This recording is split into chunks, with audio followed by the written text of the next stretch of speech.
And you're live. It's 5:05 and welcome into a Monday edition of the Carolina Journal News Hour. News Talk 1110 99.3 WBT. I'm Nick Craig. Good morning to you. North Carolina Representative Sarah Stevens, the Republican out of Surry County, announced late last week that she will run for the North Carolina Supreme Court coming up next year in 2026, challenging Associate Justice Anita Earls, who is a Democrat. Stevens, a current member of the General Assembly, is also an attorney from Mount Airy, North Carolina, and has served 9 terms in the House, serving as Speaker pro tem and chairing several committees, including Judiciary, Election Law, and the Joint Legislative Administrative Protocol Oversight Committee. She noted in a press release, quote, "I will be a conservative voice for justice and families on the Supreme Court. My experience as a family law attorney and a state legislator has prepared me to be a voice for those who cannot advocate for themselves." Stevens hopes to face Earls, one of 2 Democrats currently on the 7-member Supreme Court, before winning the seat in a 2018 race against 2 Republicans, incumbent Justice Barbara Jackson and newly switched Republican Chris Engel. Earls worked as the executive director of the Southern Coalition for Social Justice.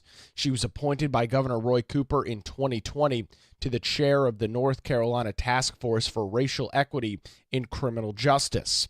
The 2026 North Carolina Supreme Court race will carry some significant implications for the state's legal and political landscape, with Earl's seat being the only one up for election next year. The outcome could either further solidify the current 5-2 Republican majority or provide Democrats a foothold to influence future court decisions and more long-term elections for the Supreme Court. The November 2024 race for the Supreme Court between Justice Allison Riggs and Court of Appeals Judge Jefferson Griffin remains the only election in the nation that has not yet been certified from last year's November election. As it stands this morning, Riggs currently leads Griffin by 734 out of more than 5.5 million ballots cast last fall. Griffin challenged more than 65,000 ballots counted in the final tally. The current details that we are tracking this morning is that U.S. Chief District Judge Richard Myers, who is currently overseeing the election dispute between Riggs and Griffin, did set a Friday deadline for parties to submit final written legal arguments. Myers plans to issue a summary judgment in the dispute, meaning there will not be any more oral arguments or a trial taking place. However, he has not indicated when he will issue that decision. Throughout this entire process, he has continued to act and continue to say he will act in a speedy manner. We'll obviously continue to track those details over on our website, carolinajournal.com, and right here on the Carolina Journal News Hour, where it's now 5:08, News Talk 1110, 99.3. WBT. We are talking energy this morning on the Carolina Journal News Hour, and a brand new report out from the John Locke Foundation, Power Plays, how an activist bureaucracy obstructs North Carolina's energy future and what we can do about that. To go through those details, the author of the report, Jon Sanders, who is the director of the Center for Food, Power, and Life and researcher over at the John Locke Foundation, joins us on the Carolina Journal News Hour. John, we've got this lengthy report up on the John Locke Foundation website this morning. Energy has been a major discussion nationally and here in the state of North Carolina over the last couple of years. Before we get into this report, there's a key term that we're going to be talking about a lot. It's known as baseload power. Can you explain to our audience this morning what that term is and really why they should care about a term like baseload power? Sure, yes. So baseload power is basically the amount of power demanded that's constant. So whatever's like in your house, you're always using your fridge, you're always got certain lights on or whatever, you've got certain appliances that are always running. That's kind of like your house base load. Well, for the entire grid, there is a base load amount of power that's always there, always being demanded. And then above that are the fluctuations. So you want something that's completely 100% reliable to take care of your base load power. And obviously, when we look at that, we would look at, I guess, traditional forms of energy, things like coal and natural gas, that you can burn more coal to generate more power. You can burn more natural gas and generate power that way. Is that what, when you're talking about baseload, some of those kinds of technologies? Yeah, there are essentially three. It's coal, which we are phasing out in North Carolina under the Carbon Plan, natural gas, and nuclear power. Let's dive into the carbon plan. That's House Bill 951. John, in your report, you describe in great detail some of the issues with the carbon plan that was passed back by the General Assembly a couple of years ago. Bring our listeners up to date this morning as to what exactly this carbon plan looked to accomplish and some of the issues that you highlight in your report with it. So the overarching goal of the Carbon Plan is to transition North Carolina's electricity provision from where where it was when it was passed in 2021 to carbon neutral provision of power by 2050. So we don't want any emissions of carbon dioxide from our power generation by 2050. That's in the law.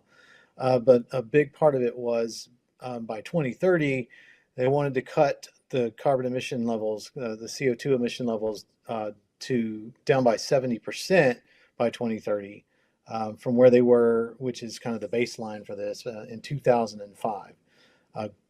As of last time I checked, we're already down by 52%. So that's kind of the story that doesn't get out. But the idea was to have it cut by 70% by 2030 as the interim goal. And there's been some questions about that because this legislation, as written, and some of the other laws surrounding this, John, require that electricity is not only reliable but affordable, and some of that kind of flies in the face of some of these new forms of electricity that everybody's been talking about over the last decade or so. Things in the eastern half of the state, offshore wind's been a big discussion in southeastern North Carolina, big-time solar arrays popping up from the Tennessee border to the Atlantic Ocean. There's some issues as it relates to reliability and specifically costs with some of these new forms of electricity that are being pushed. Yeah, you're absolutely right, Nick. And I was very remiss in not mentioning the fact that, a major part of this bill also, I was too busy focusing on the goals, but it was also to ensure that we took the least cost path and maintained the affordability and reliability of the grid, and for the choices that the Utilities Commission makes to be reasonable. So we had these guardrails in place and to help us along the way. So you're right, and then those are very big issues because solar and wind are inherently not reliable. Solar is reliably not there overnight, for example, and wind doesn't work when the wind's not blowing. Well, and I guess a fair question to ask on that, it's probably on some of our listeners' minds this morning. How can you be pushing for cost and reliability while at the same time many of the discussions around reducing CO2 emissions and greenhouse gases is to go all solar, all wind? We've seen some countries across the world attempt to do that, John, only for years later them to go back to coal and natural gas because they figured out that energy is just too expensive and doesn't work all the time. Well, and that's why those guardrails are there, was to prevent us from just going, full bore into the renewables and not pay attention to the baseload power units. So there is a zero emission baseload power, and that's nuclear. But nuclear is expensive, and it takes a while to build because of the federal permitting laws, and nuclear is saddled with more permitting laws and issues than the others. Although there are some federal reforms in the works, so that will help. Hydropower is also zero emissions, and it's a dispatchable power, but it can't be capable of baseload. And dispatchability, that's another feature. Basically, that means how quickly can we get the power up and running. Some things are lower and some things are not. Renewables are not dispatchable. We are just completely at the whims of nature with regard to renewable. Natural gas is dispatchable. It's very fast. Coal and nuclear are not quite as fast, but they are dispatchable. John, it might make sense to maybe go through this. I mean, when you look at, you go drive through various parts of North Carolina, almost in every small town, you'll see a big water tower that's got the city or the county's name on it. That's where their water's stored. When you turn on your tap, the water flows out of the tower in many cases. Electricity, on the other hand, as I understand it, is generated on demand, meaning as soon as that electricity is generated, it's on the line and feeding into your house. Storing it's incredibly expensive meaning that electrical generation is something that happens literally at the instant, which requires some of that ramp up and pull down based on the environment, time of day, weather conditions, things of that nature. Yeah, you're absolutely right. Electricity has to be consumed when it is generated, and that's one of the things that I mean. I have a great admiration for the engineers who are responsible for the system because they have to balance load in a way that to me is almost unfathomable. So we have to make sure in policies not to mess it up. We'll continue the conversation with Jon Sanders from the John Locke Foundation coming up after this. You're listening to the Carolina Journal News Hour. Where it's now 5:16, News Talk 1110, 99.3 WBT. It's time to get a look at traffic on your Monday morning. A look at the roadways with Boomer Von Cannon. Hey, thank you, Nick.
It's 521. Welcome back to the Carolina Journal News Hour. News Talk 1110, 99.3 WBT. I'm Nick Craig. Good Monday morning to you. Continuing our discussion this morning with Jon Sanders from the John Locke Foundation about a brand new report out, Power Plays, How an Activist Bureaucracy Obstructs North Carolina's Energy Future and What to Do About It.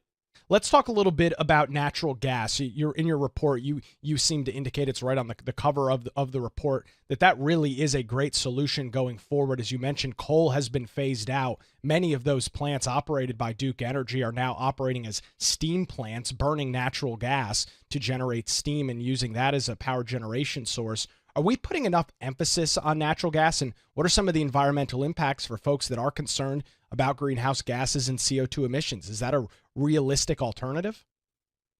So, with respect to CO2 emissions and coal, natural gas is a much better alternative because it is baseload capable, as is coal, and its emissions are much lower. And furthermore, it can also be, is like you mentioned, it can be built right on the sites of the old coal power plants. Of course, so could nuclear. And then you already have the transmission infrastructure there. The reason I focused on natural gas in this report is because I work for a state-based think tank, and so I'm focused on policy in North Carolina. The matters facing nuclear are much more of a federal regulatory problem, whereas the issues regarding bringing natural gas into the state, we have one pipeline right now that is fully subscribed and has been this way for years, and there have been attempts to bring in two more pipelines. We do finally have another one. The MVP Southgate is on track to be opened up in 2028, I believe. 2026 is when it should be complete. So we should be having more supply, and that's going to be a big good thing for North Carolina in power provision and in general for our industrials as well. Now, going back just a couple of years, we look at former Governor Roy Cooper, who spent 8 years in the governor's mansion. John, as we talk about this very interesting discussion about energy, where did he fall? He was driving the ship a lot of the time as it related to energy policy from the governor's mansion. Where did he stand on something like natural gas? Oh, he was opposed, definitely opposed. He's the reason why we have the carbon plan. But in his version of it, it would have had none of the affordability and reliability safeguards. His plan was put together with the input of 166 different environmental and other what they called stakeholder groups, and they polled themselves. It's in their report. Only 7% considered affordability and reliability to be values in North Carolina's electricity going forward. So they flat out did not care about affordability and reliability. And the Cooper administration also, when they could, put some roadblocks to natural gas pipelines being built. He held up the Atlantic Coast Pipeline. He wanted to wrestle some favors from them in favor of solar, as well as getting a slush fund basically for his office. There's a report that I cite in the report that was an investigative report done for the General Assembly to find out what happened. But the permits that the Atlantic Coast Pipeline needed were held up for so long that it contributed to the pipeline eventually getting canceled, even though they finally got the permits from North Carolina. The cost just got to be too much. Now I was going to say, where does that bring us currently? Josh Stein has been in the governor's mansion, albeit not super long yet. He is, of course, of the same political party, a Democrat, as previous Governor Roy Cooper. Did work very closely with him as the Attorney General. Do you suspect any changes from the new governor as it relates to dealing with things of this nature? I'm curious to see where we're going to land with him. He is he's supported by the same people that support Governor Cooper and by the same activists. But that doesn't mean necessarily that he will be quite as fervent, and he might be more reasonable and willing to do good things for North Carolina's energy consumers. So, for now, I'm holding out hope. So I guess at this point, we'll see. John, going through some of the details in your report, there are some policy recommendations that you do make to lawmakers and bring forward. Can you walk us through some of these recommendations that you think would put North Carolina and give us a foot up on maybe some of our some other states and making sure that we're building a reliable energy grid that making sure electricity is available when it's needed? Sure, yeah. The first recommendation is to repeal the carbon plan law in its entirety, but understanding where we are with that, if nothing else, we should repeal the carbon plan's interim goal. And the reason for that is because it has come out in testimony before the state Senate that the Utilities Commission, in modeling for choosing the generation sources for the interim for the carbon plan, they prioritize the interim goal over affordability and reliability. And the effect of that was that it basically precluded a lot of natural gas. We have very little new nuclear being added, and the model goes way heavy on solar and wind. And if you were to model it without any of these constraints, which we at the John Locke Foundation have done, uh, you get a lot more you get a lot more nuclear and natural gas, because those, again, are the base load sources. And those are the ones capable of producing reliable, affordable power. That's one of the big So policy. yeah, Yeah, say that's one of the big yeah, recommendations in there, correct? yeah, that's the top one. There is legislation currently before the General Assembly that's passed the Senate. It's before the House right now, Senate Bill 261, that, among other things, would eliminate the interim goal, the 70% goal. So it would, hopefully, in so doing, it would take away that impetus to model toward the goal as opposed to toward maintaining affordable, reliable service.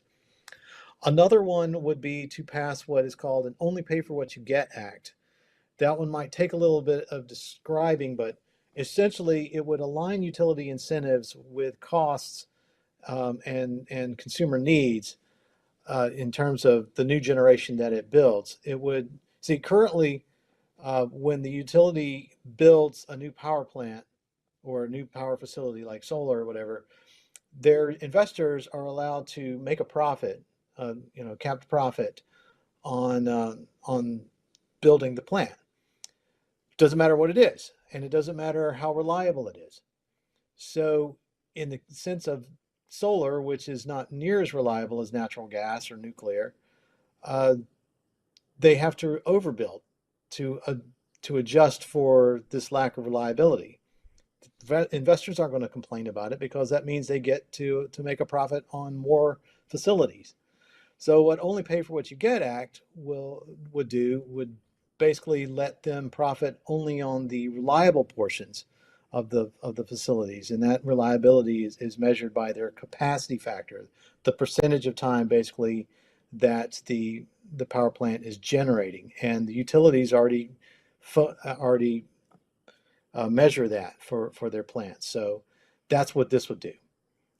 It's legislation that's been brought up. It passed one of the chambers in West Virginia. I don't know if it's stalled out, but it's currently before West Virginia. And as I understand, it's going to be introduced in Michigan.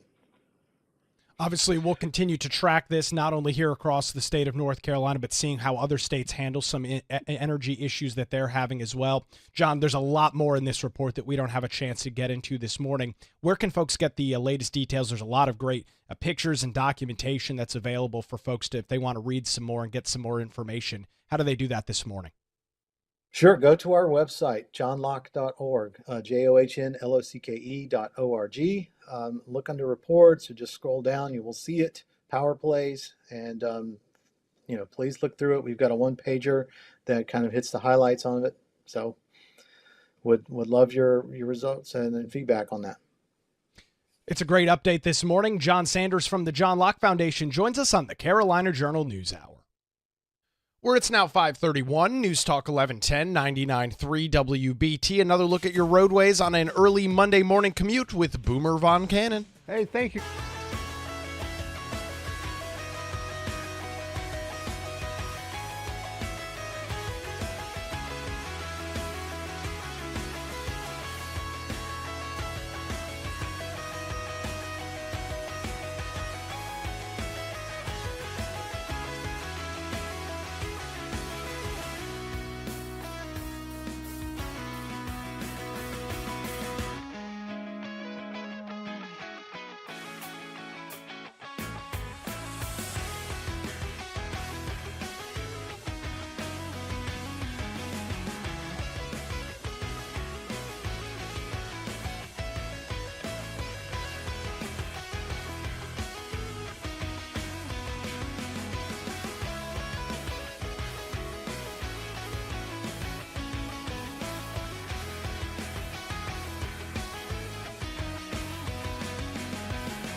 It's 5:37. Welcome back to the Carolina Journal News Hour. News Talk 1110 99.3 WBT. Tracking an interesting legal story this morning. Two Republican congressmen from North Carolina, Richard Hudson and Pat Harrigan, along with 11 GOP state legislators and a dozen advocacy groups, have filed a friend of the court brief in support of parents Doug and Nicole Turpin in a legal dispute against the Charlotte Latin School. The Turpins allege their children were expelled in 2021 due to retaliation from Doug Turpin raising concerns about the school's directions and are currently appealing a legal challenge to the North Carolina Supreme Court after losing in lower courts. Their legal team argues that the school violated contractual obligations and engaged in unfair retaliatory practices, actions they believe should be covered under the state's unfair and deceptive trade practice law. The case is seen as a test of whether private schools can be held legally accountable for alleged retaliation against parents who express disconsent in court. Charlotte Latin and its supporters counter that and say that as a private institution, the school had broad discretion under its enrollment contract to end relationships with families if it deemed that their actions were disruptive to the school's mission. Two Democrat judges on the North Carolina Court of Appeals agreed with that position in April of 2024, while dissenting Republican judges, single dissenting Republican judge, argued that the case should proceed to a fact-finding phase. The case now awaits a decision from the North Carolina Supreme Court with some support from Republican lawmakers, not only in the General Assembly, but some of those in Congress as well. We'll continue to track those details right here on the Carolina Journal News Hour.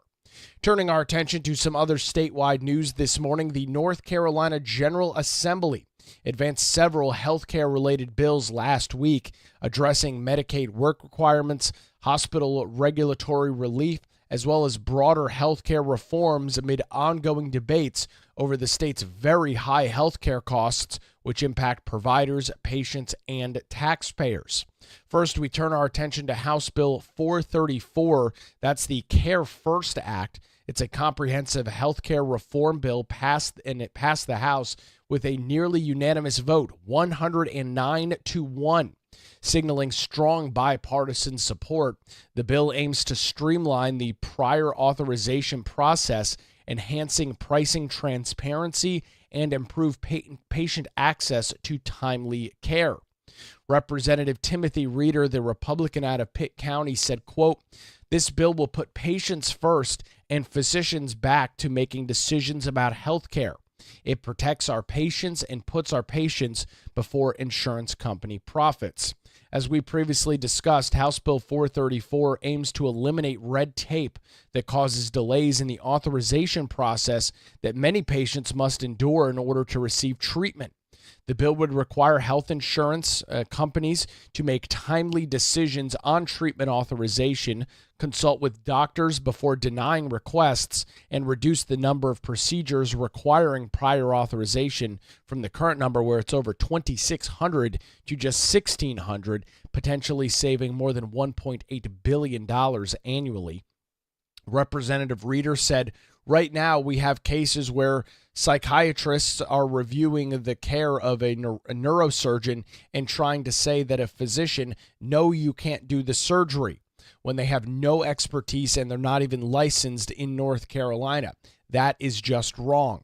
While the House's near unanimous vote suggests very broad bipartisan support, Senate leaders passed their own proposal in March, raising questions about whether the chambers can find common ground before this session ends. We'll continue to track those details. Turning our attention to Medicaid work requirements, that Senate Bill 403. In a 34-12 vote last week, the Senate did pass that legislation, which introduces work requirements for Medicaid recipients.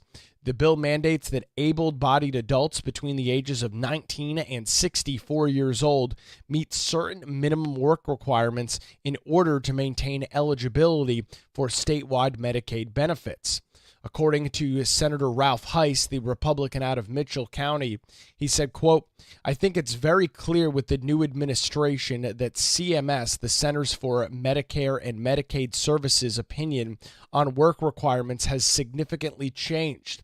And so this simply directs the Department of Health and Human Services in North Carolina to apply for work requirements at CMS to implement the approved work requirements from that process.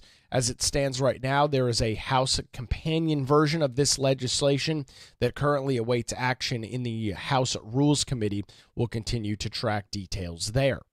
Senate Bill 445 was discussed last week as well. It did pass the Senate unanimously in a 46-0 vote, and it provides temporary regulatory relief to hospitals in designated disaster zones. The bill aims to support healthcare facilities after natural disasters such as hurricanes or floods. Obviously, that is on the hearts of North Carolinians dealing with the aftermath of Hurricane Helene some 8 months ago. This legislation would ease compliance burdens and help hospitals meet community needs without navigating excessive bureaucratic hurdles during and while a crisis is taking place. Senator Steve Jarvis, the Republican from Davidson County, said, quote, "This bill ensures that when the U.S. Department of Health and Human Services issues a temporary waiver during emergencies, that North Carolina's hospital regulations and regulatory bodies automatically align with those federal changes. This means hospitals can quickly increase bed capacity, adjust staffing, or modify protocols without bureaucratic delays, saving precious time when lives are at stake. I respectfully ask for you to vote in favor of Senate Bill 455 to ensure that North Carolinians are prepared to respond to the next hurricane or disaster that is likely to come our way." That bill did receive that 46-0 vote in the Senate last week. And our final healthcare piece of legislation that we are tracking this morning, Senate Bill 600, is another Medicaid-related bill, also passed unanimously in a 46-0 vote. During the floor discussion, Senator Jim Bergen, the Republican from Harnett County, outlined 4 key provisions in the bill, noting that the provisions are all things that the Department of Health and Human Services have asked the General Assembly to implement. It extends federal authorization for Medicaid eligibility determinations through the federal marketplace until June 30th of 2028. It prevents enrollment disruptions beyond the current June 30th expiration. The bill also corrects a 2024 law simplifying Medicaid prepaid health plan enrollment for former inmates by placing them in a managed plan for 12 months after release. And additionally, it aligns provider screening with federal regulations, tighten the rules for skilled nursing facilities, portable x-ray suppliers, hospice care, and certain providers previously exempt from fingerprinting. Lastly, the bill makes clarifying changes to the Medicare suborganization statute to reflect changes from some laws passed back in 2021. That bill is known as the Medicaid Agency Omnibus. All of these recommendations coming from DHHS. General Assembly members have implemented those changes as part of Senate Bill 600. As I noted, it did pass the Senate unanimously last week in a vote of 46-0. We'll continue to track these pieces of legislation as healthcare costs continue to be a major topic of discussion across the state of North Carolina. And of course, we'll pass the details along to you right here on the Carolina Journal News Hour, where it's now 5:46, News Talk 1110, 99.3 WBT. It's time to get another look at the roadways on your Monday morning commute. A look at traffic with Boomer Von Cannon. Hey, thank you, Nick.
you're live.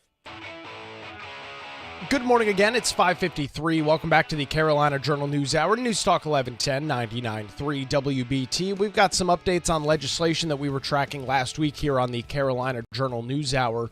The North Carolina House passed some legislation Thursday allowing school personnel and teachers to carry firearms on private school grounds in an effort to bolster school security measures. Representative Jeff McNeely, the Republican from Iredell County, said on the House floor before the vote, "This is a simple, all-American bill that protects our children and trains our law enforcement officers, not known opposition from any of the usual suspects." End quote there from Representative Neely. Private schools have repeatedly asked for legal changes so that staff could have the option to carry concealed weapons as concerns rise, particularly at Christian schools. The Firearm Law Revision Bill allows individuals with valid concealed handgun permits in North Carolina to carry on private school property if the school allows it and provides written permission. Representative Keith Kidwell, the Republican out of Beaufort County, pointed to a report from the Crime Prevention Research Center that states, quote, "Schools that allow teachers to carry guns are extremely safe." He said that data shows that 2 million times a year, legal gun owners use legally owned guns to defend people in the United States. He told his colleagues in the House, "Ladies and gentlemen, it's only common sense that when a bad guy shows up with a gun, you don't want to bring a knife to a gunfight or a stick. You want to bring a gun to a gunfight. Vote green on this bill." The bill did pass in a 62-44 vote along party lines, but not without long debate from Democrats against having firearms in schools. They expressed concerns over insufficient training and pointed to school resource officers who must go through more than 800 hours of training before they can be licensed to be an SRO in public schools. Representative Marcia Morey, the Democrat out of Durham County, told her colleagues, "Right now it is a Class 1 felony for any gun to be brought onto an educational property. We're taking that concept and making it legal to have a gun in private schools. I cannot imagine any reason why we would do this. I have not heard from one private school teacher saying, 'Sure, I'd like to have a gun and the ability to take one to school.' Do we really want more guns in our schools? More guns in the hands of people who are not trained?" Another aspect of the bill gives additional protections for law enforcement shooting ranges. It would shield law enforcement shooting ranges that are relocated within the same county that have been operating for some 25 years. Obviously, the big portion of this legislation does revolve around having these sorts of firearms in private school settings, something that lawmakers say they have heard from various private schools across the state. It now makes its way to the North Carolina Senate. We'll continue to track the details right here on the Carolina Journal News Hour. And again, in some other statewide news this morning, Representative Sarah Stevens, the Republican out of Surry County, announced last week that she will run for the North Carolina Supreme Court in 2026 and will be throwing her hat into the race to challenge Associate Justice Anita Earls, who is a Democrat, as power struggles in the North Carolina Supreme Court do continue. We'll obviously continue to track the latest details in the Griffin Riggs race and anybody else that throws their hat into this race for 2026. Well, that's going to do it for a Monday edition of the Carolina Journal News Hour. WBT News is next, followed by Good Morning BT. We're back with you tomorrow morning, 5 to 6, right here on News Talk 1110 and 99.3 WBT. Also, I'm in for Vince Coakley today, 10 to noon, right here on WBT. Hopefully you can join me for that. If not, we'll be back with you tomorrow morning, right here.